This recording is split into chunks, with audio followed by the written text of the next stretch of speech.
In today's show, we're looking back at a jam-packed Wednesday, 13 games in the NBA. Michael Bolton. Thanks, Josh. It's Michael Bolton here, and it's time for another episode of the Locked On Fantasy Basketball Podcast. Let's get to it. Let's get to it, indeed.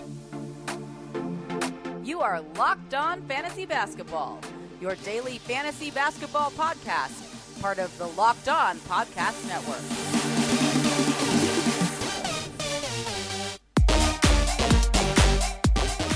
Hello and welcome to the Locked On Fantasy Basketball Podcast, brought to you by Basketball Monster. My name is Josh Lloyd and I am the lead fantasy analyst at basketballmonster.com and at Yahoo Sports Australia. And you can find me on Twitter as always at redrock_bball and on Instagram at Locked On Fantasy Basketball. Today's episode is brought to you by TrueBill. TrueBill is the new app that saves you money by helping you identify and stop paying for the subscriptions that you don't want or need, and can even negotiate better deals on those that you want to keep. Thank you also for making Locked On Fantasy Basketball your first listen every day. It's free and available on all platforms. Thank you also to you. I know it is American Thanksgiving, maybe by the time you're listening to this or watching this. So thank you to everybody who has listened to this show, who has helped build it up into the show that it has become over these 2,600 episodes plus that we've done over the last 8-9 years. Thank you to everyone who continues to support in my writing, my podcasting, my videos, whatever. And thank you to everyone who does enjoy what I do. I love doing what I do. I love providing these things for you. And I'm always thankful that I'm able to make this my job, where I come out here, I talk shit, I drop nicknames, and I swear at people. And that's a job. That's such an awesome thing. It's because of the support that you guys give me.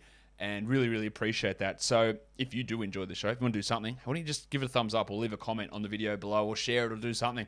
But I am thankful for everybody, even the people who hate watch or hate listen to this stuff. Thank you. Thank you. I appreciate it. You can hate me or you can dislike or you can disagree with my opinions as much as you want. I'm just trying to make stuff informative and enjoyable.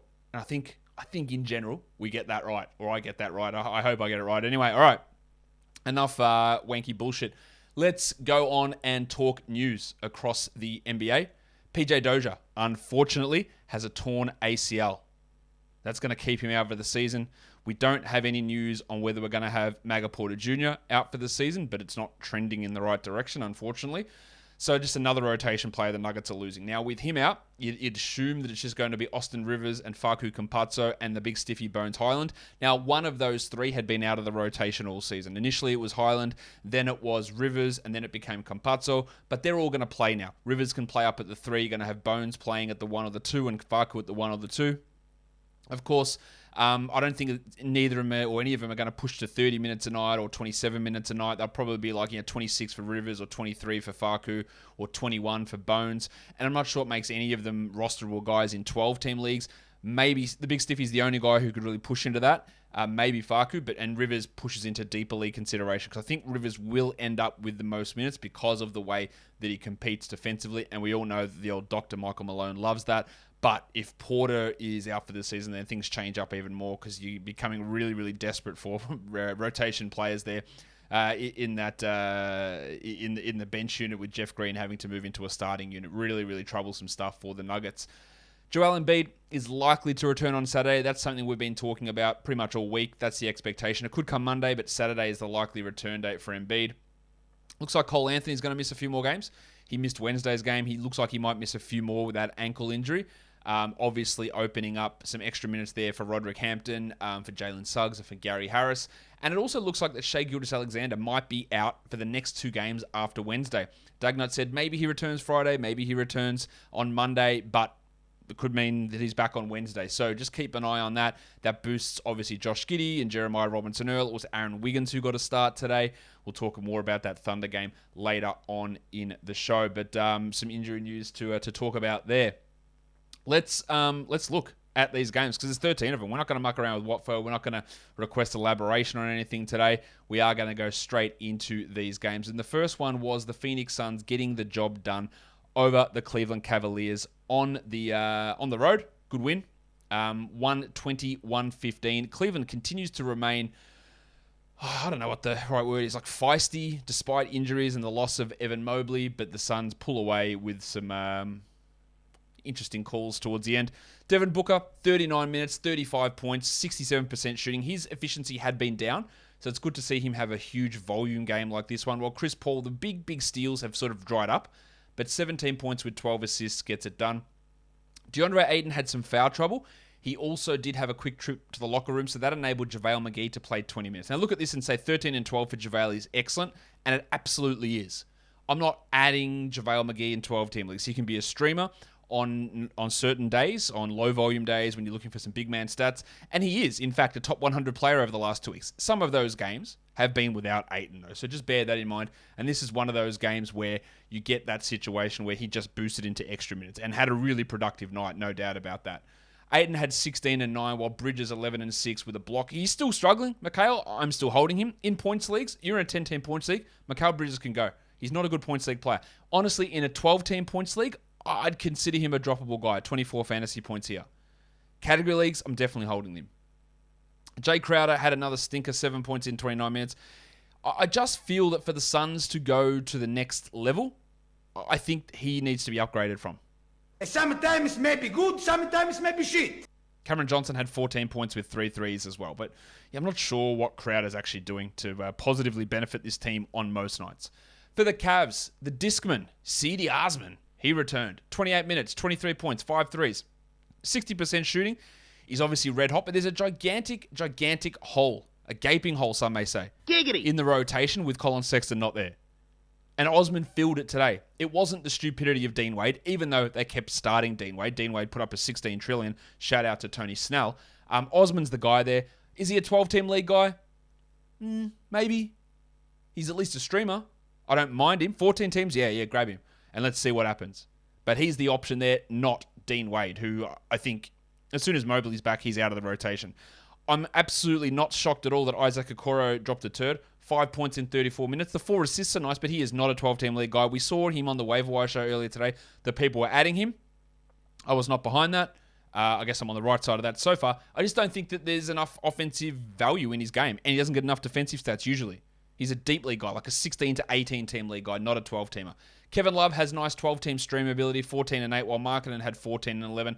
And Garland was inefficient, but a lot of shots. 19 points on 19 shots in only 30 minutes with 7 assists.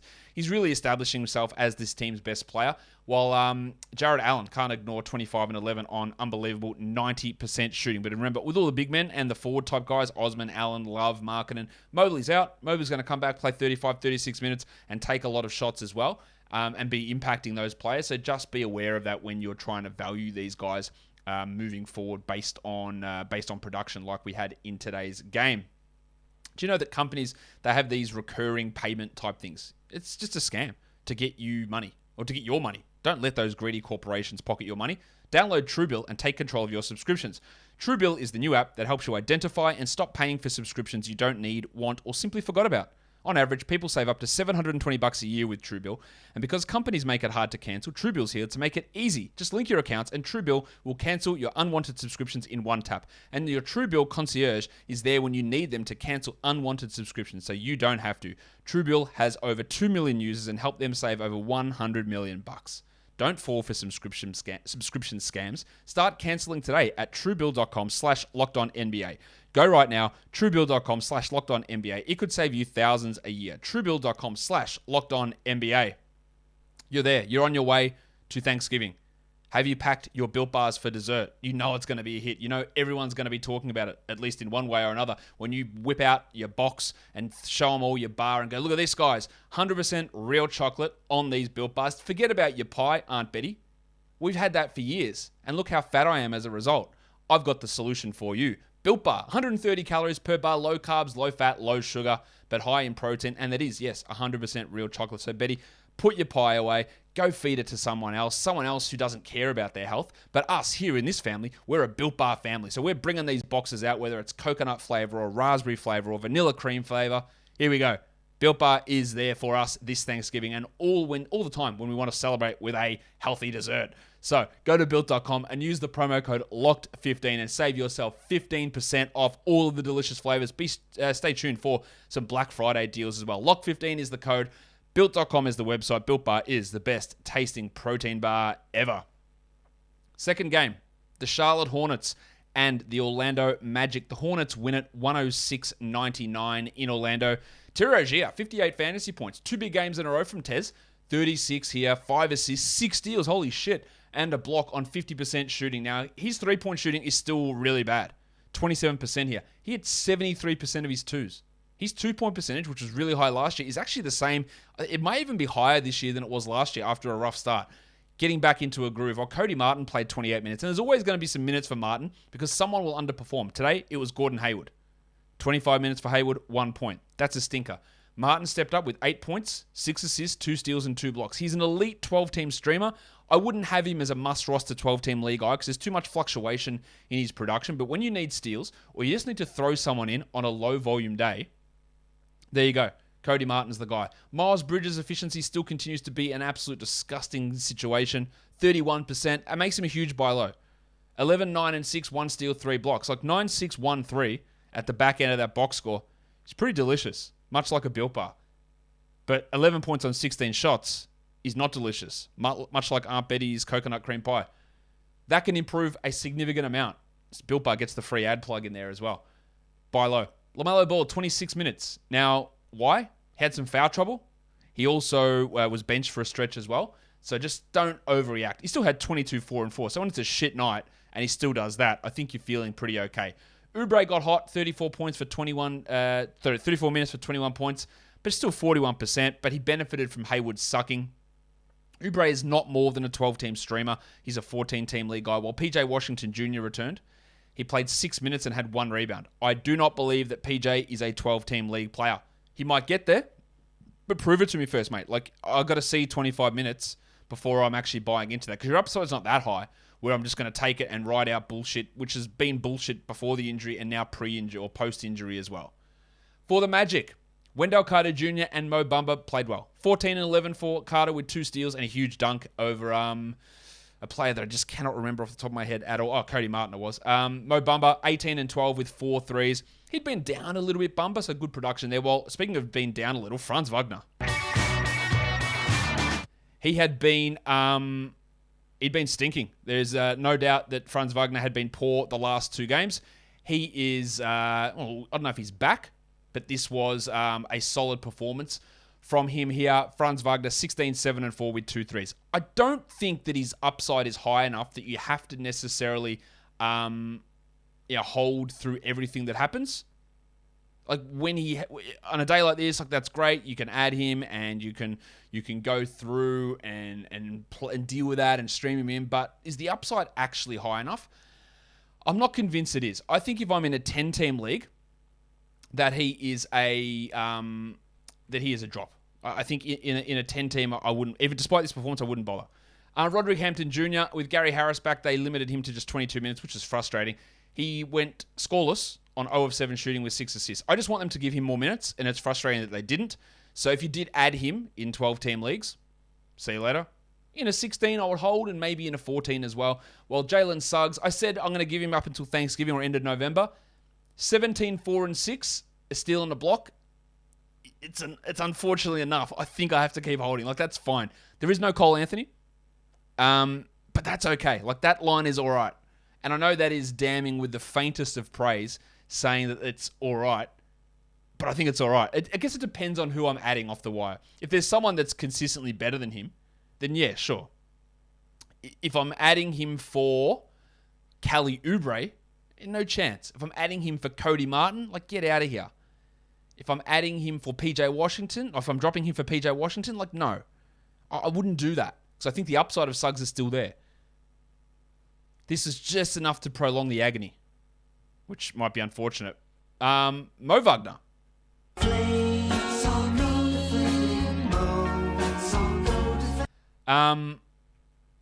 Mo Wagner went bananas in like the second quarter.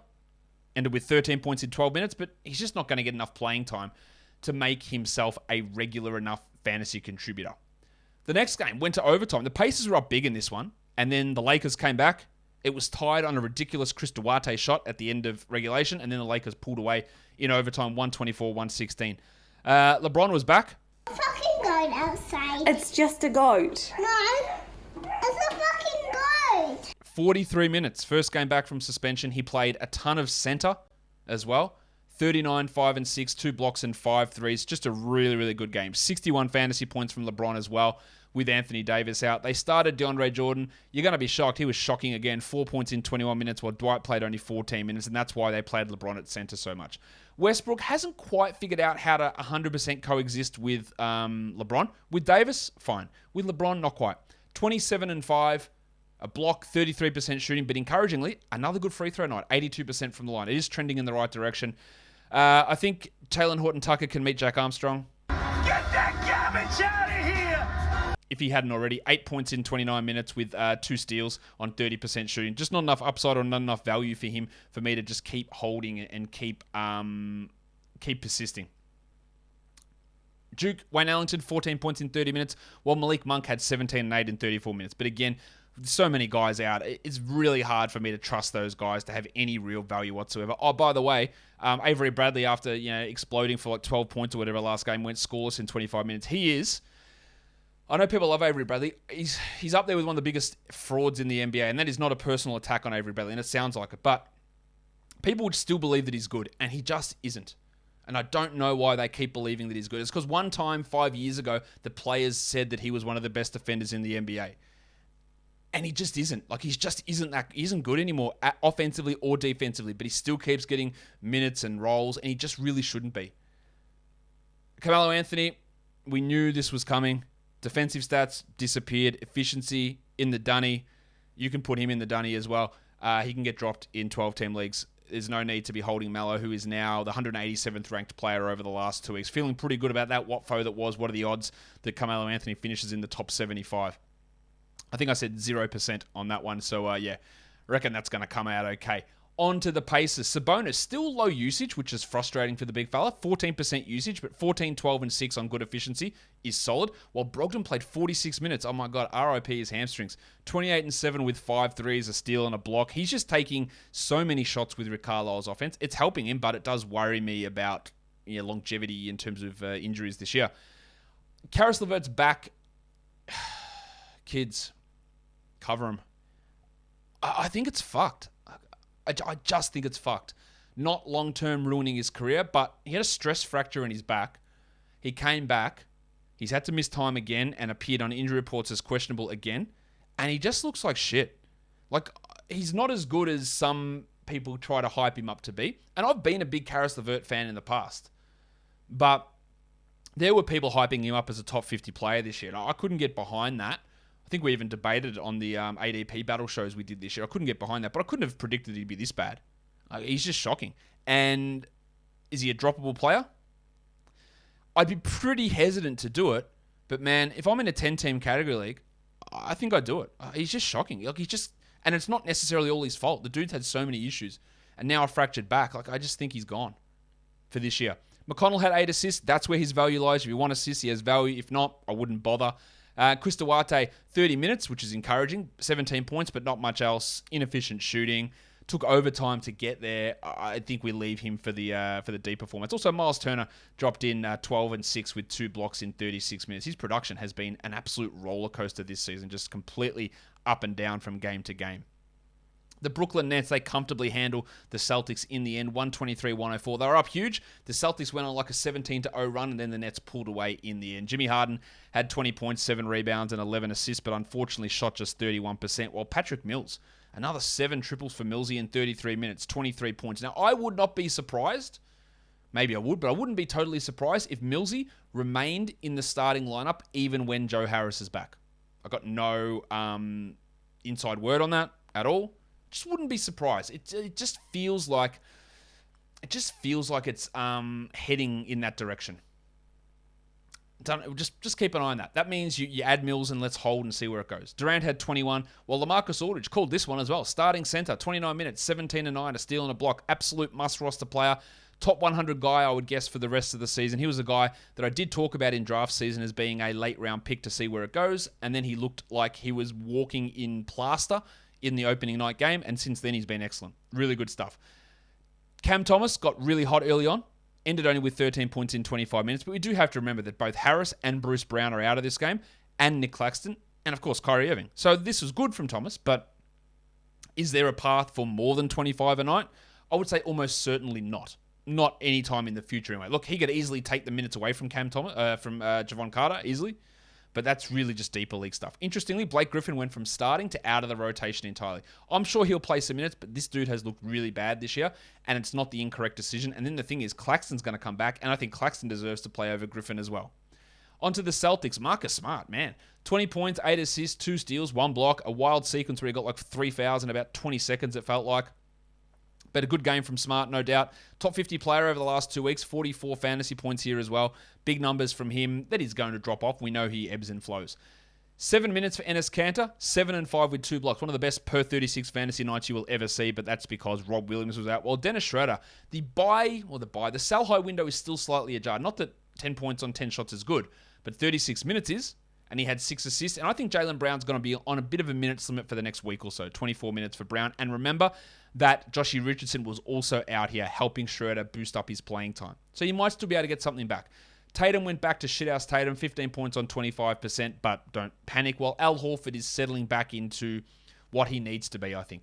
8 and 4 in 24 minutes. That wild top 15 run to begin the season was completely unpredictable and out of nowhere, and absolutely predictably, it has fallen way off. Like, he was never going to maintain that high level of production, and we're seeing it fall off. And it's falling off, I guess, in a pretty hard way at the moment. Thanksgiving is all about a couple of things. Food, football, but also betting. BetOnline has you covered all holiday season with more props, more odds, and more lines than ever before. BetOnline remains your number one spot for all of your sports action on Thanksgiving. Head to our new updated desktop or mobile website, sign up today, and receive a 50% welcome bonus by using our promo code LOCKEDON. And it's not just football. BetOnline has pro and college hoops, NHL, boxing, UFC, even your favorite Vegas casino game. So don't wait. Take advantage of all the amazing offers available for the 2021 season. It also has odds on whether you get kicked out of your family dinner for producing Built Bar as a dessert.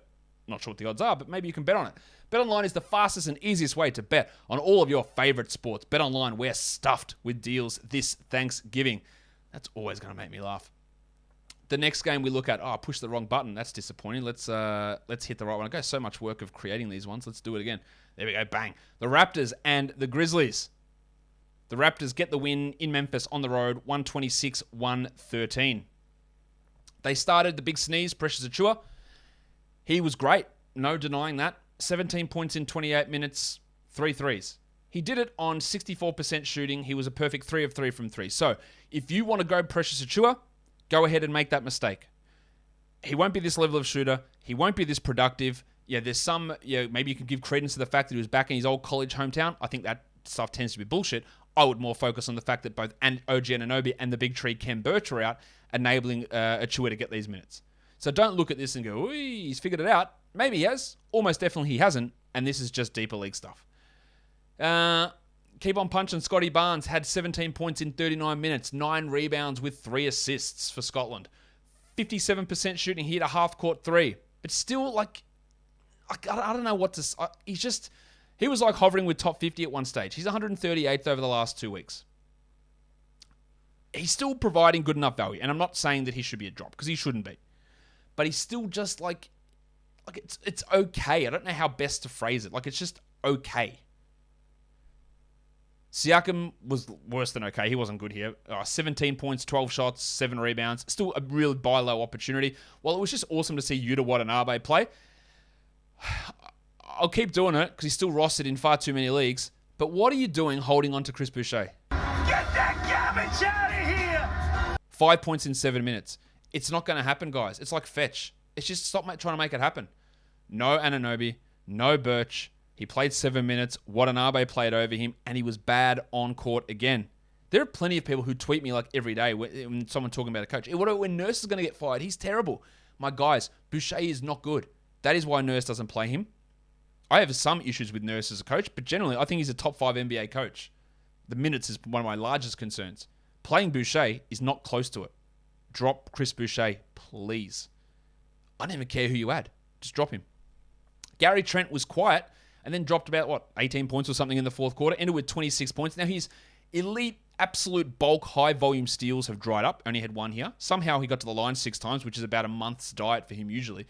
But he continues to find ways to put up value and really has been one of the biggest surprises this year and one of the ones I fucked up on the most. So, pretty clearly.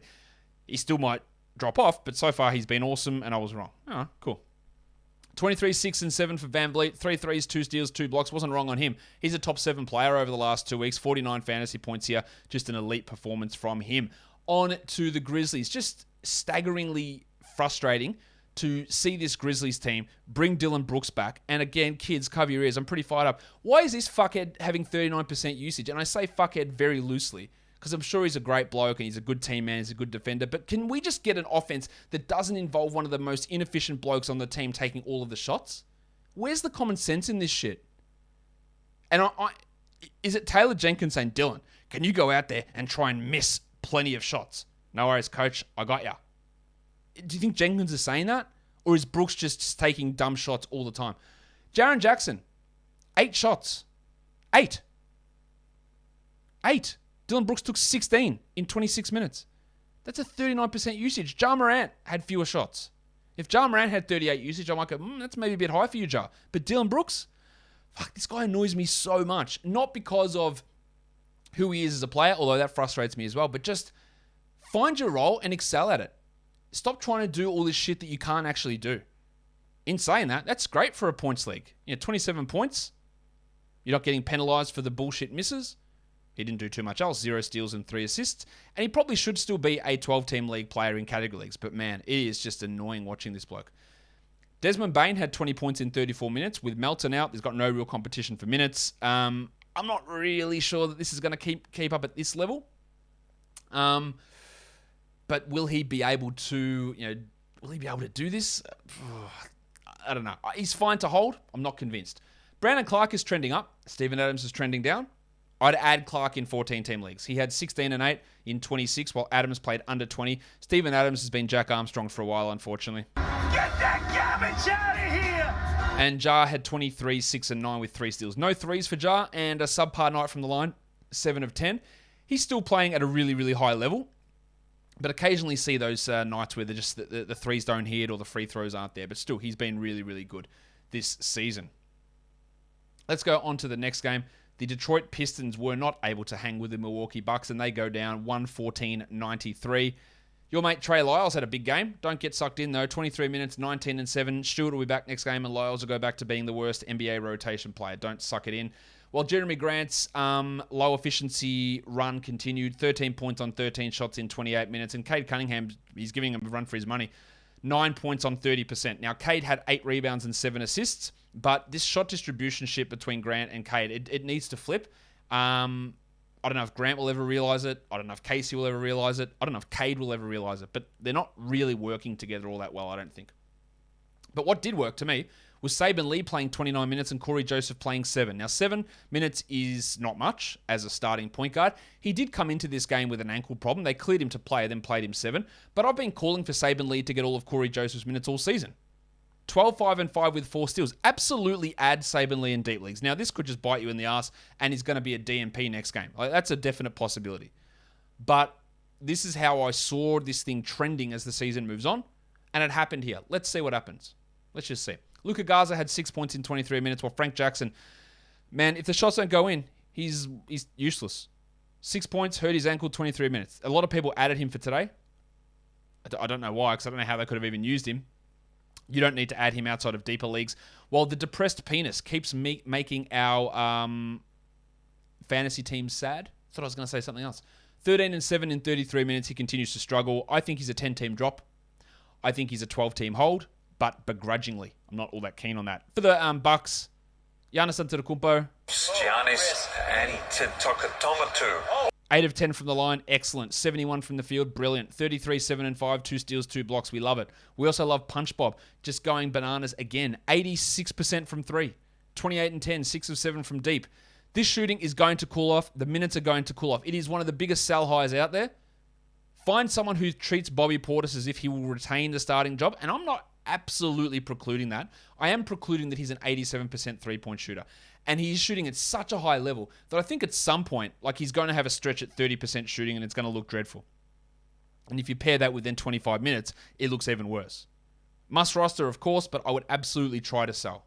Middleton had 11 and 9, rough shooting from him, while Connaughton 11 and 7 in 24 minutes. And Grayson Allen did seem to hurt his ankle in this one, but another pretty poor Pretty poor night from him. He's struggled a little bit with, or since the return of Drew Holiday and Chris Middleton. So you can look at, I think in a 10-team league, I would drop Allen. And if it depends who's available really in that second or in the second half, who's available on the waiver wire, whether I would drop Grayson. But he's definitely trending that way. And he's trending that way in a pretty quick manner. The Washington Wizards and the New Orleans Pelicans. Well, I couldn't have predicted this one. The Wizards got smacked. Smacked? That's like smacked and spanked altogether. Spanked by the Pelicans, 127-102. Dinwiddie, 11, 8, and 9, but another horrendous shooting night. He played just 25 minutes. He was 25%. He is now the 83rd ranked player. 31 fantasy points is nice, but he's a much better points league guy than category league guy. And wouldn't you know it, the future MVP, Kyle Kuzma, was shocking. 7 and 5 in 28 minutes. Kuzma, despite playing 33 minutes a night, he's outside the top 120 in category leagues, and I do not believe that you need to roster him in 10-team leagues, and I do not believe that he will remain a 12-team league guy. I just don't think he will. Gafford had 2 blocks in 14 minutes. Gafford is very team-dependent. He probably should be on a 12-team roster, but I get if he's not.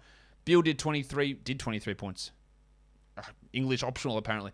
Scored 23 points in 28 minutes on 1 of 3 shooting, while KCP had 9 points in 23. I don't know why people were adding KCP for today either. While Montrezl Harrell, man, we talked about how many improvements he made to his free throw percentage. Then he goes 2 of 8. Yeah. Let's hope that's not the beginning of going back into sucking on that category. But this was a stinker from Harrell. 10 and 9 in 24 minutes. But honestly, it was just a stinker from this entire squad. Bertans returned. He went 10% shooting. So it's like he never left, really. And then on to the Pelicans. Josh the Hitman Hart. Really, really solid game. Really good. 16, 7, and 4. 2 steals. Must roster player. 63% shooting and 50% from 3 is not realistic. But we talked about him at length yesterday. And he should be on someone's roster. I do think it is going to drop off for him. But for the time being, he looks good. They did abandon the absolutely foolish idea of starting Garrett Temple, which is great. They put Herbalife Jones in that position. Jones had 7 rebounds and 4 steals with some deeper league value there, while Temple played just 13 minutes, and you know it, he sucked because he's bad. They also still played Kyra Lewis, 13 minutes for 2 points, but he struggled, while Satoransky also struggled. Devontae Graham, guess what? He struggled too. 12 points, 11 shots. I don't think his foot is right. I wouldn't be dropping Devontae, but he's not a top 100 player. In an 8-team league, he can go. In a 10-team, I probably hold, but it is getting borderline. Well, we had 12, 6, and 5 from Nickeil Alexander-Walker. His 2 games off the bench have actually been okay. But I just think that the upside probably gets a little bit limited in that role. And if you did want to move on, I don't think it's incorrect. 24 minutes for Jonas Valanciunas. Jonas Valanciunas. And he had 21 and 11. I guess the interesting part here is Billy Hernan-Gomez having 13 and 7 with 3 steals and 2 blocks. And that looks great on the surface. It's 41 fantasy points. You can jerk off over that number as much as you want. Like, it's awesome. But I also don't think we're going to expect 30-point victories and him to be that productive in those minutes on an ongoing basis. So while that's good, and we know Hernan-Gomez can be really useful in limited minutes, I don't think he's an ad, right? I think most nights Valanciunas plays 33 minutes, Hernan-Gomez plays 15, and he remains 14-team league guy at best, maybe 16. Like, I don't think he's worth adding in 12-team formats is what I'm trying to say, and hopefully I got that point across. Oh yeah, Brandon Ingram shot the ball well. Buy low, that's why you bought low. 60% shooting, 26, 5, and 3. It was always going to turn around, and it was just great to see it actually turn around. We love seeing that happen.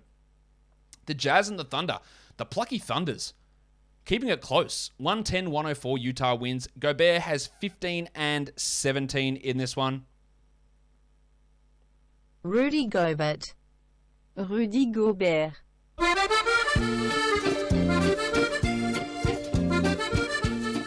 17 rebounds, 39 minutes, 2 steals, 5 blocks, 83 from the line. He's the 19th ranked player this year. Really putting up big numbers. Conley had 18. Well, Jordan Clarkson did a Jordan Clarkson. Jordanclarkson. He did it efficiently. 20 points in 24 minutes. Hassan Whiteside was ejected after 2 minutes, so we got Eric Pascal back into the rotation, but we also got more minutes from guys like Clarkson and who else? Oh, more minutes for Gobert, of course. Bogdanovic had 19 points. Mitchell struggled a lot, 13 in 36 minutes, and Gay had 15 in his 16 minutes. Rudy Gay is just like a 14 to 16 team league guy. Well, Royce O'Neal, holy shit, 5 steals and 2 blocks. That's awesome.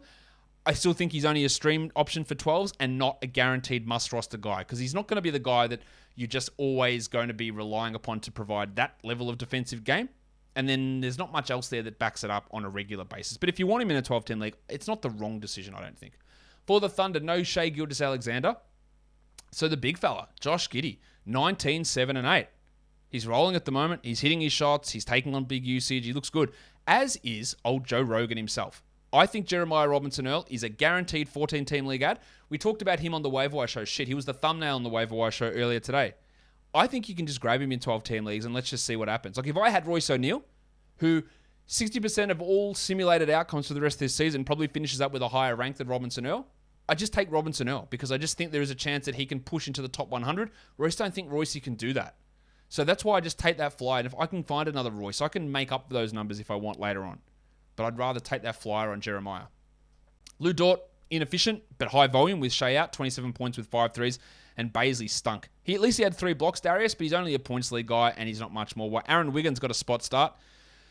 Oh, yeah, 1 point. Yeah, sure, cool. Missed his only shot, but played a lot of minutes. He had been playing well. He did not play well in this game.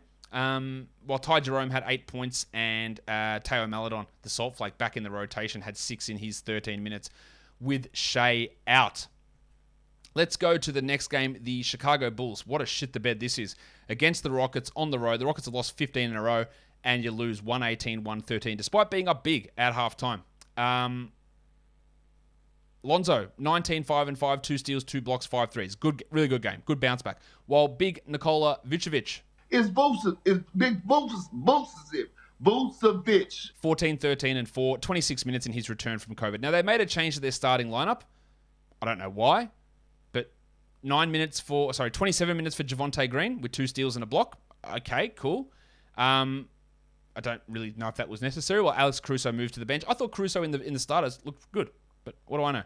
15 points, 3 threes, 3 steals for Caruso. Remains must roster despite going to the bench. While it was a bad night for DeRozan, just in efficiency terms, 17, 5 and 7 on 32%. Now, we talked so much when he was having that little top 5 run that this efficiency has 0 chance of sticking. And this is what happens. You have these big runs, and then you have these shit runs. And he's like struggling a little bit over the last couple of games. Hasn't been completely disastrous. Today wasn't great, but he's going to have those sort of games. Kobe White, please don't worry about him in 12-team leagues. 3 points in 15 minutes, while Levine had 28, 2 and 4. Well, on to the Rockets. I did not expect to be talking glowingly about Daniel House Jr., but here we are. 18 points in 17 minutes. He's really the one who got the Rockets back into this game. 2 blocks and 4 triples. 86% shooting. They made a change to their starting lineup. They put Eric Gordon in and moved Daniel Tice to the bench. Tice was a DNP CD. So they did prefer to use the delicate dancer Alperen Şengün. It's a delicate dance in just 17 steps. Şengün played over Tice, had 13 points in 16 minutes with 2 threes. Unfortunately, just shot 60% from the line. Again, it's a luxury stash for Şengün. I do think he's going to have a top 100 run at some point, but we're not there yet. We're nowhere near it. Christian Wood, 16, 10 and 6. Better, and hit both his free throws, while Jalen Green lasted 10 minutes before suffering a leg injury. He was replaced in the starting lineup by Garrison Matthews. Matthews had 12 points in 28 minutes. That's just deep leagues if you want there. While the cousin, Kevin Porter, returned. What did he do? The 9 assists are great. Yeah, that's really nice. 2 threes are good. 39% from the field. 50% from the line. He just continues to suck in those categories. And really, if you've got him, you're aware of that. So you probably don't end up minding too much 14, 6, and 9 because you know that he's going to just piss on your percentages. Like, I didn't even know what I was going to say. Like, I was going to invoke the name of R. Kelly, but I just did. There you go. Jalen Green has said 11 points in his 11 minutes, and Eric Gordon didn't do too much. I wouldn't be adding Gordon despite starting. 10 points in 32, while the wild thing, Jayshawn Tate, I don't believe Jayshawn Tate's a must roster player. Like, if I wanted to add Jeremiah Robinson-Earl and I've got Tate, I drop him. Like, he's fine. He has good games. He has a lot more bad ones. 8 points in 21 minutes. The upside to me just is nowhere near high enough to justify him clogging up a roster spot. The Minnesota Timberwolves. Are they good? Maybe. They might be. I had them making the play-in. Maybe they're better than that. They beat the Heat. Comfortably. 113-100. Butler had 16, 8 and 5. Solid game from Jim. Dunk Robinson, one of his better games. 17 points, but it took 16 shots. Just a streamer for 12s. PJ Tucker, that little run of him being a 12-team league guy, I think he's over. Well, Bam had a bye. Man, what are you doing, Bam? Jesus Christ. Bam, bam, bam, 18 looks good. 5 rebounds, yuck. 3 assists, yuck. 1 steal, yuck. 0 blocks. This dude cannot block shots anymore. And what does he do? 4 of 11 from the line? That just torpedoed your week. He's the 80th ranked player over the last 2 weeks. He's down to 53rd this season.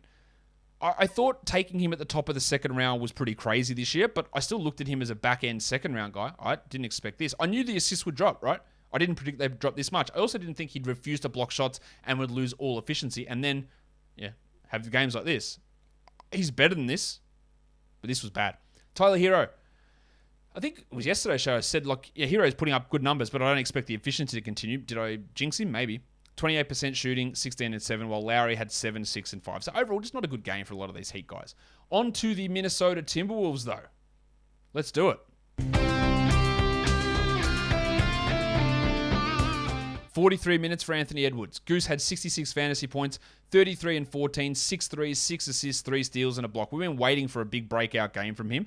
He's been solid, but the efficiency's been off, but this was huge. 27 shots is massive.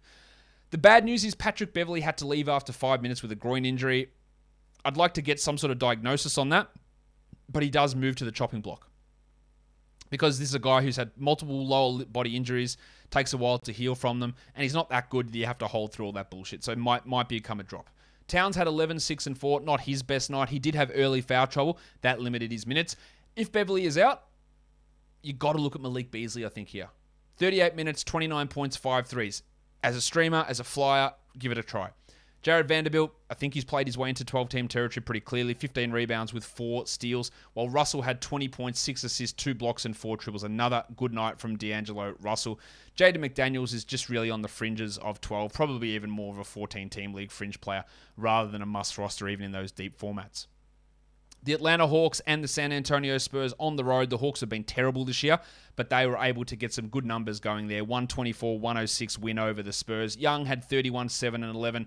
And Clint Capella, big game. 11 and 13, but 5 steals and 3 blocks. He hasn't obviously been at his best, but that's 52 fantasy points, and he's now inside the top 40 over the last 2 weeks. So getting back to business. Also good to see a big Bogdan Bogdanovic game. 18 points in 30 minutes, 4 threes, a steal, 2 blocks. Still probably is a 12-team league guy, and as is Fanapants Kevin Huerter, although Huerter wasn't great. 26 minutes for 10, and the Baptist Johnny Collins, bit of an empty 15 and 10 line. This is why I wasn't looking at Gallinari as a 12-team league player. 10 points, 22 minutes, it's just not enough. 14s, sure. Him and Cam Reddish in 14-team leagues, they can go out there and do whatever they want to do together. But in 12s, I just think you got better options than having those guys holding up a roster spot. For the Spurs, disappointing loss, but Jesus Christ, why are we giving Bryn Forbes 24 minutes? I know he played well. 23 points on 75% shooting. Don't buy into it. He'd been dreadful before this, but this was good. While Derek White had just 7 points, but he did have 2 steals, 2 blocks, and 3 threes. But another horrendous shooting night. You know me, I am holding. Devin Vassell had to go to the locker room. He suffered a bit of a fall on his leg. We are worried, of course, but it was a blowout, so there's no reason to bring him back. 2 steals and a block. Hold Vassell until we get more info. While it was a good scoring game from Keldon Johnson, he had 15 points, but 1 of 2 from the line, 1 steal, 0 blocks, 1 assist. The same categorical deficiencies reared their ugly head. Big game from DeJounte, 22, 8, and 11, while Jakob Poeltl had 15 and 10 with a block. Another spot start for Keita Bates-Diop, another useless spot start with 2 points in 18 minutes, while Lonnie Walker had just 5 points in 20 minutes. Some people are still holding him in 12-team leagues. I wouldn't know why. He's not even a top 200 player this season. All right, let's go on to the next game. It is the Sacramento Kings at home getting the victory over the Blazers, 125-121. Let's talk about him. Jusuf Nurkic. No question about it. I am ready to get hurt again. So I guess the chat about Nurkic not being able to play 30 minutes is bullshit, because he played 32 despite being in foul trouble, and he went bananas. 28 and 17 with 5 assists on 71% shooting and 80% from the line. When I talk about I think Nurkic can be a top 40 player, this is why. I am not saying that he doesn't have issues with effort sometimes or lack of consistency, because he absolutely does. But he's got these games in him. I just want the coach to not play him 22 minutes so that Cody Zeller can go out there and dribble his dick all over the court. This is what we want to see. Obviously, fingers crossed you're not making terrible mistakes and dropping someone like Nurkic. Fingers crossed this just leads to it pushing up. Really good. Lillard, 40 minutes, 32, 6, and 10. Inefficient, but great from the line. Good numbers. While Nasir Little played 27 minutes with Bob Covington getting ejected, 16 points for Little with a steal and a block. He's always on my 12-team watch list, but probably more 14-team league. And Storm and Norman Powell had 22 points because it was a stinker from CJ. 13 points on 30%, but he did add in 6 assists, while Larry Nance started the second half for Covington. But this little surge where we wanted to add Nance, it lasted, 1 or 2 games? Under 20 minutes, 5 points. Jack Armstrong, what do we do? 10 teams? Get that garbage out of here! 12 teams? Get that garbage out of here! 14 teams? No, hold him in 14 teams, but that's about it. No Anthony Simon, so there were more shots for guys like Little and for Pale as well. While Dennis Smith moved into the lineup. Dennis Smith, man, he just gets defensive stats. 2 steals in this one, 4 assists. That's what he's really good at. So always in deeper leagues, keep an eye if he is into the rotation. For the Kings, weird one. De'Aaron Fox was ejected. His 2 games under Alvin Gentry have been very encouraging. 21.6 assists before his ejection. And then the pencil, Harrison Barnes. Barnesy. Had to leave the game with a foot injury. Let's monitor that. That's not great. He'd been trending down in a pretty big way anyway. Let's hope that's not serious. Now, if he is out, I don't know what they're going to do. Do they start Davion Mitchell? Will they start Marvin Bagley? Maybe. Will they bring Chimezie Metu back into the rotation? A lot of questions. Would I grab Mitchell or Bagley in a 12-team league? In a points league, I might take a flyer on Bagley. Otherwise, they're probably more 14-team league options. But they're not super high priority that I want to just go and burn everything to grab them. Halliburton is suffering a little bit under Gentry. 6 points on 22% shooting, but at least he had 6 assists, 3 steals, and a block. While Alex Len started in place of Rashawn Holmes. Only played 17 minutes. They went 3 centers. And one of those centers was Damian Jones, who was actually the best of the lot. It was him, Tristan Thompson, and Len. Len had 12 points. I don't think Holmes is out long term. While Hield had 22 points in 30 minutes. As for Mitchell, he got to 30 minutes with all those absences. 16 points, no threes, 3 assists. It was some good scoring there, but again, I think he is a relatively limited fantasy guy. And it did take Holmes being out, Barnes being out, and Fox being ejected for him to get that level of playing time. So I wouldn't be burning too much to get him into a lineup. So let's now go to the last game of the night. The Philadelphia 76ers fall to the Golden State Warriors. It is 116-96. Of course, the Sixers were still without Joel Embiid and Toby Harris. The painter Matisse Thybulle started, had 7 points in 33 minutes with 3 steals and 2 blocks. I think he's going to keep starting over Danny Green and should be rostered. Well, Green was good himself. 10 points, 2 threes, 4 steals and a block. 17 minutes only, just a deeper league. 14 to 16 teams for Green. Seth Curry had 24 points, but not much else, while Tyrese Maxey, the efficiency is dropping, but he got to the line 10 times, which is great. He had 19 points in 33 minutes. So your sell-high window for Tangles is still probably open a little bit. George Niang was wild in this one, fouled out, had flagrants. He had 9 points in 26, while Korkmaz had 9 in 22. They were replacing Toby, and they didn't do jack shit, really. I wouldn't be bothered with them outside of deeper formats, while Drummond, man, 1 point in 27 minutes, 12 rebounds, missed all 5. How do you miss all 5 of your shots as a 6'11" center is astonishing. Can't hit free throws, turned it over, fouled. He's just terrible. Like, he's actually really bad. And next game, Embiid is probably going to be back, so Drummond might play 22 minutes.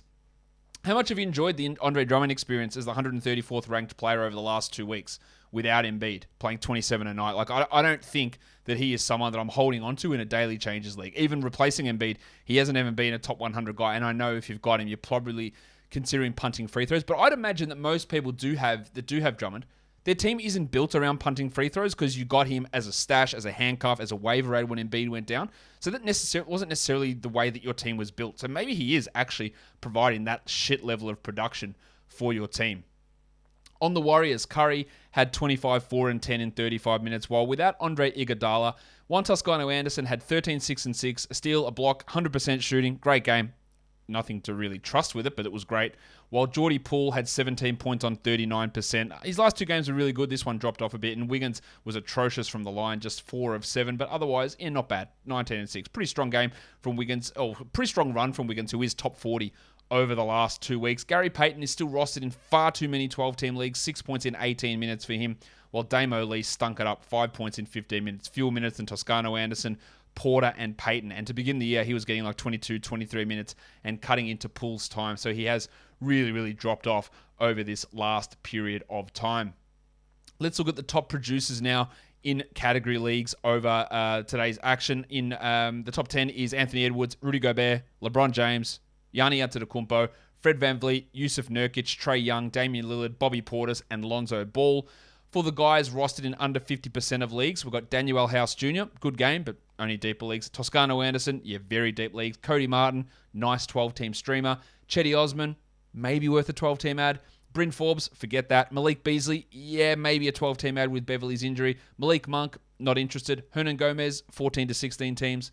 Robinson-Earl, 12-team, no worries. And Bembry, it's just a deeper league situation. And then lastly, we go to points leagues and look at the top 10 players. It's Anthony Edwards, LeBron James, Trae Young, Giannis Antetokounmpo, Terry Rozier, Jusuf Nurkic, Rudy Gobert, Damian Lillard, Clint Capella, and DeJounte Murray. That will do it for me.